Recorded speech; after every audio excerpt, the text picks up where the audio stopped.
네, 정부의 추가 수도권 주택 공급 대책 이후 여당 내 혼선이 빚어지고 있습니다. 자, 오늘도 부동산 대책 관련한 정치권 공방 이어지고 있는데요. 자, 오늘의 정치권 소식 김성환, 이종훈 두 분 시사평론가와 이야기 나눠보겠습니다. 두 분 어서 오십시오. 네, 안녕하세요. 안녕하세요. 오늘 움직이시느라 고생 많으셨죠? 예. 네, 오래 걸렸습니다. 예, 비가 너무 많이 와서 좀 웬만한 곳은 다 통제 상황이라서 좀 교통 대란인 이런 상황입니다. 자, 집 얘기를 좀 해보죠. 정부 공공임대주택 우리 지역구는 안 된다. 자, 우리 지역이 희생양이냐? 여당 일부 지역구 의원과 지자체장들 사이에서 반대 여론이 나오고 있습니다. 민주당 지도부는 잡음 단속에 나섰고요. 통합당은 민주당판 님비라고 비판하고 있는데요. 관련 영상 먼저 보고 오시죠.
네, 뭐 천막도 치고요. 대통령한테 편지도 쓰고. 네.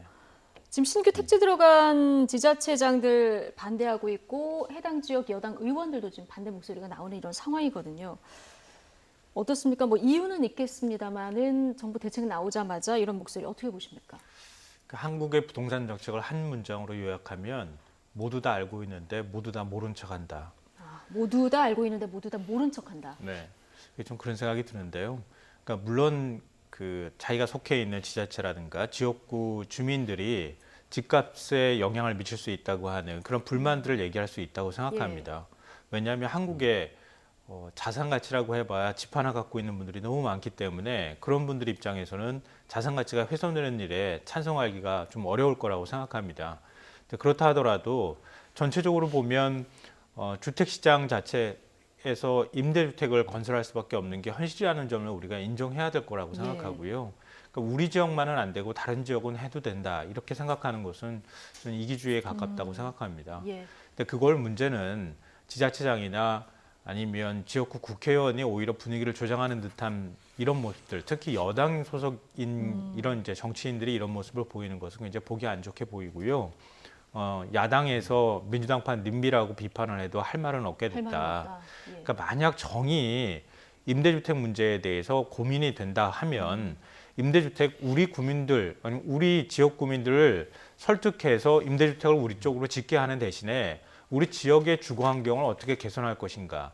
예를 들어서 교통 문제 어떻게 해결할 것인지 아니면 지금 그동안에 지역 구민들이 원했던 바를 어떻게 할 것인지 이런 부분들에 대해서 해소할 수 있는 방안들을 정부에게 내놓으라고 요구하는 게 더 합리적이라고 생각합니다.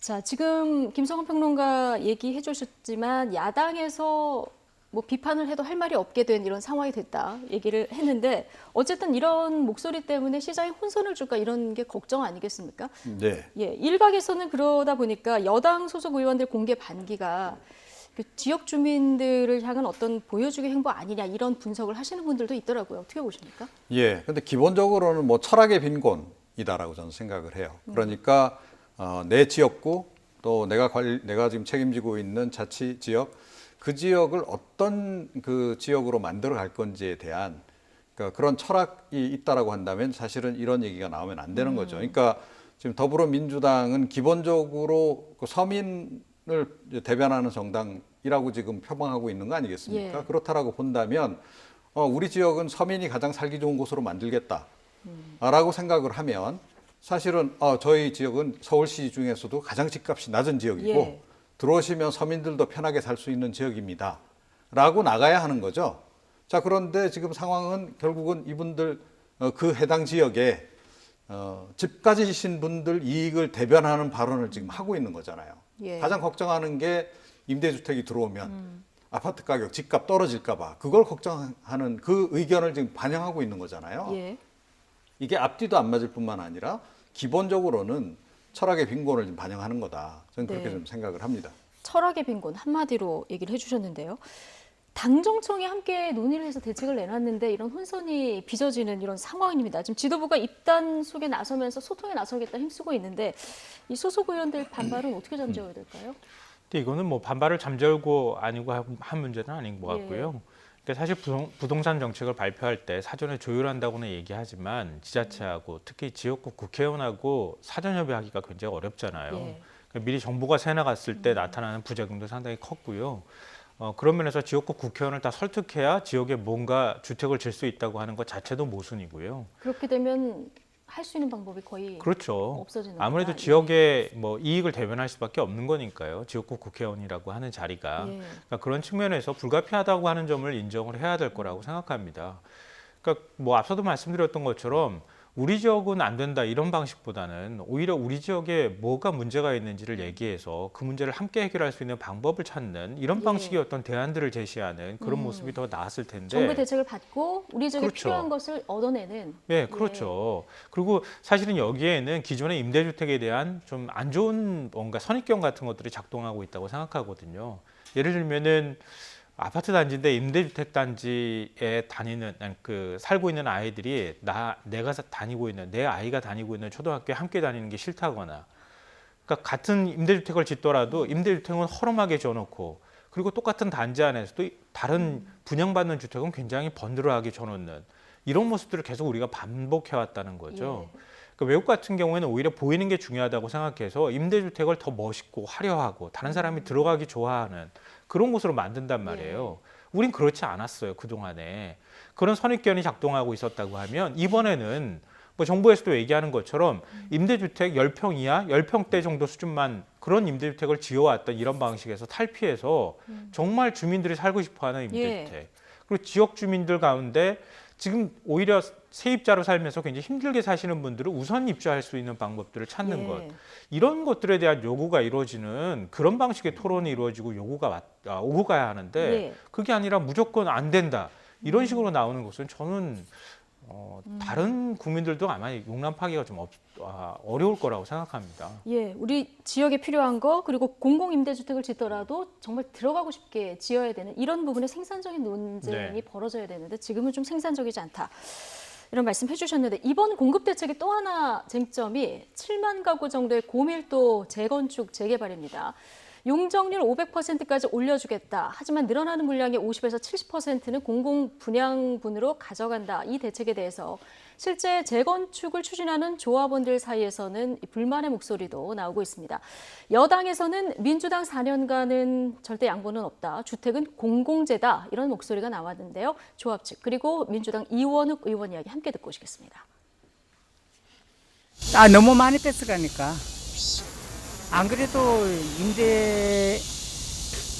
임대라든지 소형주택이 기본에 깔려 있는데 거기서 또 초과분 만큼을 뭐 50에서 70% 심지어는 90% 말도 나오더라고요. 아까 제가 얼핏 들으니까. 그러면 일반 해종만 다 가져가겠다는 얘기밖에 안 돼요. 우리는 정부에 좋은 일만 시키는 거지. 조합원으로서는 이득될 게 하나도 없죠. 다 뺏어가니까. 그렇잖아요. 지금 15년 넘게 안 해주고 있다가 이제 생색 내면서 그렇게 뺏어간다는 건 말이 안 되죠. 주택은 저는 공공재라고 생각을 합니다. 절대로 투기 대상이 돼서는 안 되는 거죠. 저희가 종상향으로 얻어지는 거에 대해서 50 내지 70%를 환수하겠다라고 하는 얘기지. 예. 지금 100% 환수하겠다는 게 아니거든요. 혹시나 뭐 정권이 바뀌면 또 바뀌지 않겠느냐 이런 생각을 하실 수 있을 텐데 이제 21대 국회가 시작된 거거든요. 민주당이 어찌됐든 국회에서의 다수 의석을 갖고 가는 기간은 최소한 4년 남았습니다. 그 기간 동안은 그 정책은 전혀 변화됨이 없을 것이다. 예. 민주당 집권 기간 동안 정책 변화는 없다. 이 얘기까지 듣고 오셨는데 어쨌든 지금 조합 그 재건축을 추진하는 조합에서는 다양한 목소리가 나오긴 하는데 지금 우려되는 목소리 중에 하나가 이미 분양가 상한제 초과이익 환수하는데 지금 이렇게 공공임대주택까지 이렇게 많이 지으려고 하면 너무 많이 뺏어가는 거 아니야 이런 주장이 나오고 있는 상황이에요. 근데 만약에 이렇게 조합원들이 계속 반발해서 재건축이 안 이루어지면 정부가 목표한 그 공급량을 달성하는데 너무 허들이 많아지는 거 아닌가? 그렇죠. 이런 지적도 나옵니다. 예, 채우기가 어려워지는 그런 상황이 예. 발생할 수 있죠. 그러니까 뭐 아주 밀어붙여서 하려면 할 수도 있을지 모르겠어요. 그런데 이 갈등 조정 기간이 상당히 아마 필요할 것이다. 이제 그러면 이제 그러다 보면 이제 이 건축 자체가 이제 뒤로 미뤄질 수밖에 없잖아요. 그러면 지금 정부가 생각하고 있는 적정한 공급 시기에 공급이 안 되는 그런 사례들이 이제 생길 수밖에 없는 건데 이게 사실은 지금 뭐 안 그래도 지금 이제 몇 군데 지금 여당 의원들 또 여당 지자체장들이 반대하고 있는 곳도 있지만 예. 개별적으로도 이런 식으로 반발을 할 곳이 굉장히 많을 것이다. 예. 특히 이제 이게 잘못된 인식일 수도 있는데 어찌 됐건 공공 임대주택이 들어오는 것에 대해서는 어떤 지역에서 다 반대를 해요. 예. 그 인식을 좀 기본적으로 바꾸지 않는 한은 아마 이런 현상은 계속 이어질 수밖에 없다. 예. 그야말로 공공임대주택을 아주 럭저리하게 지어서 예, 그냥 그 민간 그 공급하는 주택보다도 훨씬 더 좋다. 예. 비슷한 얘기 예. 해주셨네요. 그런 정도의 인식이 확실해져서 그러니까 뭐 규모는 작지만 저기는 굉장히 잘 지어진 예. 아파트고 누구라도 들어가 살고 싶은 이런 곳으로 만들지 않는 한은 이런 현상은 이어질 수밖에 없다. 그리고 실제로 지금 공공임대주택 사업은 계속 추진해 왔잖아요. 역대 정부가요. 근데 어느 곳이든 다 반대를 해요. 기본적으로. 약간 혐오시설 비슷하게 이렇게 예. 인식이 돼 있는데 이번 기회에 만약에 공공임대주택 사업을 성공적으로 가져가려면 그 인식부터 바꾸지 않으면 아마 안 될 거다. 이렇게 생각을 합니다. 정부가 또 하나 풀어야 될 예, 그렇습니다. 숙제기도 한데 이 늘어나는 물량의 최대 70%를 공공 분양 물량으로 하고 그리고 그 이익이 나는 부분의 90%는 환수한다. 자, 그런데요. 그렇다 하더라도 10%는 이익을 돌려준다는 얘기잖아요. 이게 규모가 워낙 크게 되면 10%는 어느 정도 규모이죠?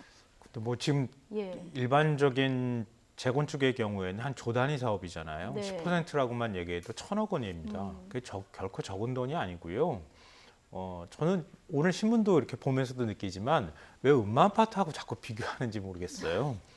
음마아파트가 비교 대상이 되는지도 잘 모르겠고요. 예. 음마아파트가 그동안에 재건축이 안 됐던 이유는 조합원들이 자기 부담분을 적게 내기 위해서 했던 거예요.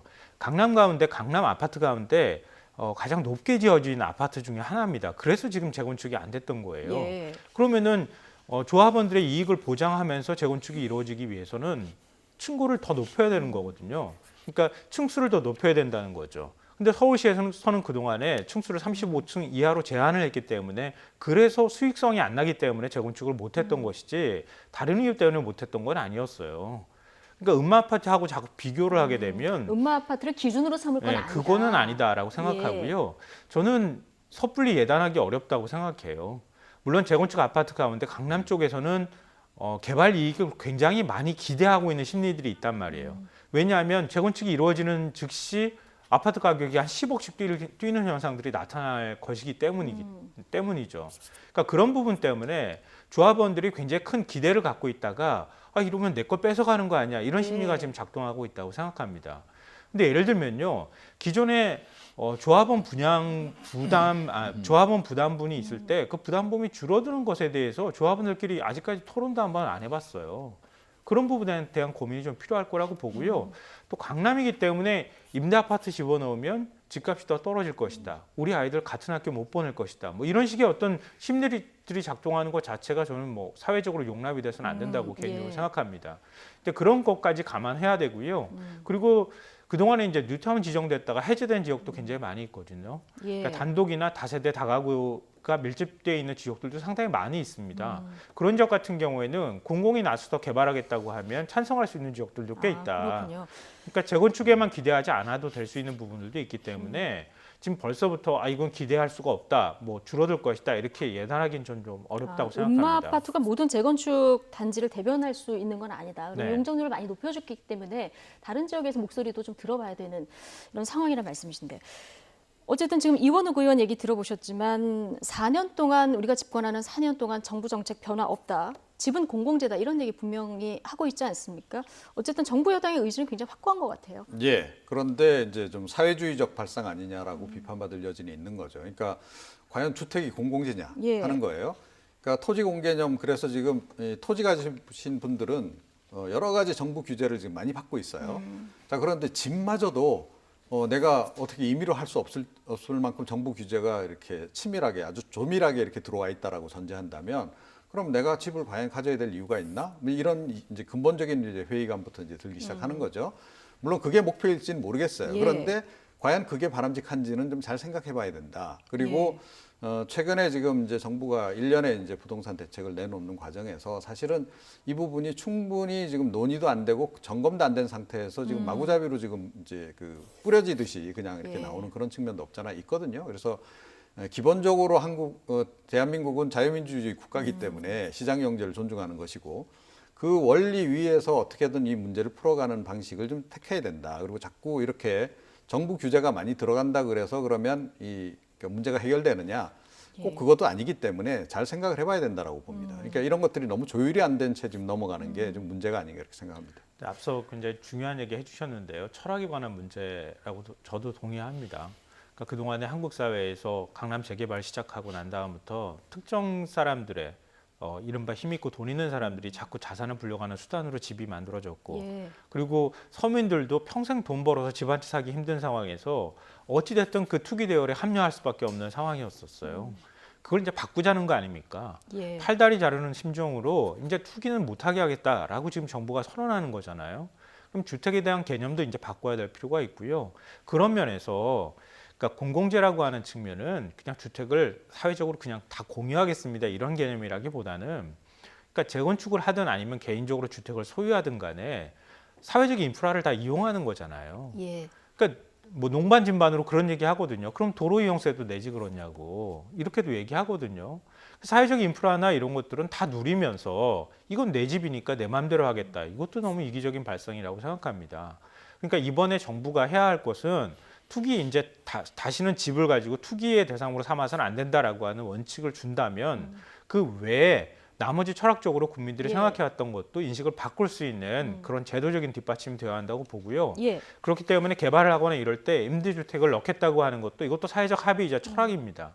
그런 부분에 대해서 분명하게 얘기할 필요가 있고 예. 제도적으로도 만들어야 할 필요가 있다고 저는 생각합니다. 예, 집이 뭐 사유재산의 측면도 있고 그리고 워낙 또 집을 갖기를 원하는 분들도 많아서 공공재의 어떤 측면도 있고 이렇기 때문에 어느 쪽에 방점을 찍어서 좀 합의점을 찾느냐 이 문제가 좀 남아 있긴 한 것 같은데요. 최근에 김진우 의원이 부동산값 올라도 문제없고 세금을 열심히 내서 환수된 이익은 공공주택에 쓰자 이 발언이 굉장히 이제 뜨거운 감자 아니었겠습니까? 네. 자, 통합당 윤희숙 의원 지난번 5분 연설도 화제가 된 분인데 취지는 좋은데 이게 편가르기 선동하고 결합하면 답이 없다 이렇게 비판을 했는데요. 어떻게 보십니까? 네, 그러니까 조금 좀 이렇게 위험할 수 있는 그런 그 부분이 좀 있는 거죠. 그러니까 이분은 기본적으로 사유재산 인정의 주자주의 같아요. 예, 그래서 뭐 집 비싼 집 가진 사람들 갖는 거 좋은데 예. 세금만 열심히 내라 이제 그런 이제 얘기를 좀 하는 것 같고. 그런데 이 철학조차도 제가 보기엔 다 지금 제각각인 것 같아요. 그러다 보니까 이제 그런 상황인데. 저는 차라리 오히려 이렇게 나가는 것이 더 바람직할 수도 있다라고 저는 네. 생각을 해요. 그러니까 이게 오히려 시장 경제 체제에서는 더 이렇게 합리적인 그런 판단일 수도 있다라고 저는 보는데 이게 여당 의원들이 보기에는 매우 불편할 수도 있는 그런 지점이 예. 또 있는 것이고 그야말로 조금 전에 말씀하셨듯이 판가르기를 하는 그런 측면도 네. 없잖아 있기 때문에 논란이 지금 될 수밖에 없는 그런 그 상황인데요. 예. 부동산 관련해서 지금 최근 들어서 굉장히 발언들을 여권 쪽에서 많이 쏟아내고 있는데 이게 교통 정리도 좀 잘 안 돼 있는 것 같고 예. 또 너무 제각각이고 또 철학적인 기반도 다 보니까 제각각인 것 같고 그래서 더 지금 시장을 혼란스럽게 하는 그런 측면이 분명히 좀 있지 않나 이렇게 생각합니다. 예. 네. 네, 뭐 방금 전에도 알겠습니다. 말씀드렸던 잠시만요. 네. 예, 김성원 평론가님. 네. 뭐 김진애 의원 발언은요. 발언 전문을 제가 여러 차례 읽어봤는데요. 그러니까 여러분이라고 이렇게 표현하는 게 통합당 의원들을 상대로 예. 해서 한 발언인 것은 맞습니다. 그리고 고가주택에 살더라도 여러분이 세금 많이 내면 임대주택을 짓는데 쓸 수 있습니다. 이제 이런 취지로 얘기를 했던 건데요. 저는 이제 종부세 부과 문제라든가 보유세가 올라가는, 재산세가 올라가는 문제에 대해서 사실 많은 사람들이 좀 거부감을 갖고 있거든요. 그렇다면 차라리 그렇게 세금을 내는 곳을 임대주택을 지어서 우리 사회의 부동산 시장 안정이나 서민 복지를 위해서 쓰겠습니다라고 분명하게 정부가 밝히는 것도 나쁜 방법은 아니라고 생각합니다. 그래야 세금을 걷는 데 대한 사회적 공감대가 만들어질 수 있거든요. 네. 알겠습니다. 저희가 시간이 한 3, 4분 정도밖에 안 남아서 국회에서 화제가 된 그 소식 짧게 하나 짚어보고 가겠습니다. 정의당 류호정 의원의 국회 본회의 참석 복장이 인터넷에서 때 아닌 논쟁이 됐습니다. 일부 커뮤니티에서는 성희롱 발언까지 불거져서 지금 논란이 확대되고 있는데요. 오늘 아침 류호정 의원 자신의 복장과 관련 논란에 대해서 이렇게 얘기했습니다. 듣고 오시죠. 저는 국회의 권위라는 것이 양복으로부터 세워진다라고 생각하지는 않아요. 시민들을 위해 일할 때 비로소 세워질 수 있을 거라고 생각하고 관행이라는 것도 이제 저희가 지금 한복을 입지 않잖아요. 관행이라는 것도 이제 시대 흐름에 따라 변하는 것이고 저는 일 잘할 수 있는 복장을 입고 출근했다고 생각합니다. 사실 양복을 입고 일하는 직장이 전체 일하는 시민들 중에서 굉장히 일부입니다. 시민을 대변하는 이제 국회라는 측면에서 저는 일할 수 있는 어떤 옷이든 입을 수 있어야 한다고 생각합니다. 예. 자, 오늘 아침 심상정 대표가 원피스 입고 싶은 아침이다 이런 얘기를 했던데요. 국회의 권위가 양복으로 세워지지 않는다. 지금 이 얘기 듣고 왔습니다. 어떻게 보십니까, 이 논란? 저는 복장 자유화해야 된다라고 자유화해야 생각해요. 된다. 국회법에 복장 규정된 부분은 없죠. 예, 그렇습니다. 예. 그러니까 이거 굉장히 시대착오적인 그런 논란이다라고 저는 생각하고요. 보니까 심상정 의원이 이제 유럽 의회 사진도 올렸던데, 제각각 편한 복장으로 와서 이제 일을 하는 거죠. 국회가 너무 엄숙주의에 빠져 있는 건 분명하다라고 생각하고요. 이것도 사실은 권위주의 시대의 산물이기 때문에 이제는 벗어나야 되고, 사실은 이런 것에 누구보다도 앞장서야 될 사람들이 전 민주당 의원들이라고 생각해요. 예. 과거에 이제 유시민 의원 이제 그 백바지 논란도 있었지만, 저는 사실은 그 당시에 그 복장을 보고 굉장히 신선하다라고 느꼈었거든요. 그런데 이제 굉장히 논란이 돼서 결국 사과도 하고 이제 그러고 말았는데, 그러니까 지금은 시대가 좀 많이 바뀌었다. 그렇죠. 예, 그렇게 좀 생각을 할 필요가 있고, 수영복을 입고 나타났다 이런 정도면 굉장히 이건 좀 논란이 될 수 있겠죠. 근데 그렇지 않고 평상복을 입고 나와서 저런 정도로 하는 것에 대해서 저런 그 논란이 벌어지는 게 좀 웃긴다 한마디로 그렇게 생각하고. 복장 자유화. 예. 지금 치마 길이 옛날처럼 그 군사 독재 정권 시절처럼 네. 자들구서 재구 이건 되고 이건 안 되고 그럴 겁니까? 실제로 류호정 의원이 입은 의상 보면은 20, 30대 여성들이 많이 입는 의상인데 지금 조금 전에 그래픽으로 보셨습니다마는 강기갑 의원 한복 입었던 그리고 유시민 의원 그 면바지 입고 나왔었던 장면이 좀 소환이 되는데 당시에는 유시민 전 의원이죠. 의원 시절에 와서 선서도 못했던 기억이 있어요. 그러니까 그 이른바 백바지 입고 나타났다고 당시 한나라당에서 굉장히 반발했었죠. 그래서 선서도 못하게 했다가 다음에 정장 입고 다시 선서하게 만드는 이런 좀 웃지 못할 일도 벌어졌는데요. 그러니까 전 며칠 전에 국회 본회의장 발언할 때 국회의원들이 저는 임차인입니다 이렇게 다 얘기하는 걸 이른바 유행처럼 그렇게 했잖아요. 그 모습 보면서도 굉장히 신선했습니다. 그걸 바라보는 다주택 국회의원은 어떤 표정이었을까가 더 궁금했어요, 저는. 그 발언보다도 그 얼굴 표정이 더 사실은 궁금했는데요. 그런 식으로 국회가 국민들에게 다가가려고 하는 노력을 한다거나 다른 혁신을 하려고 하는 모습보다는 자기 스스로가 어떤 변화의 모습을 보여주는 게 중요하다. 그러니까 유호정 의원은 그런 모습을 보여준 거라고 보고요. 독일 같은 경우에도 1980년대 초반에 녹색당 의원들이 청바지에 위에 흰 티셔츠 입고 나타났거든요. 근데 지금 녹색당이 독일 정치를 주도하고 있습니다. 그런 것처럼 이렇게 뭔가 국회의 기존에 있던 문화들을 파괴하고 새로운 모습들을 자꾸 보이고 서민과 약자 편에 자꾸 서려고 하는 사람들이 늘어나면 정치의 신뢰도 좀 높아지지 않을까 생각합니다. 예, 알겠습니다. 때 아닌 국회 복장 논쟁까지 두 분과 짚어봤습니다. 김성환, 이종우 시사평론가 두 분과 함께했습니다. 고맙습니다.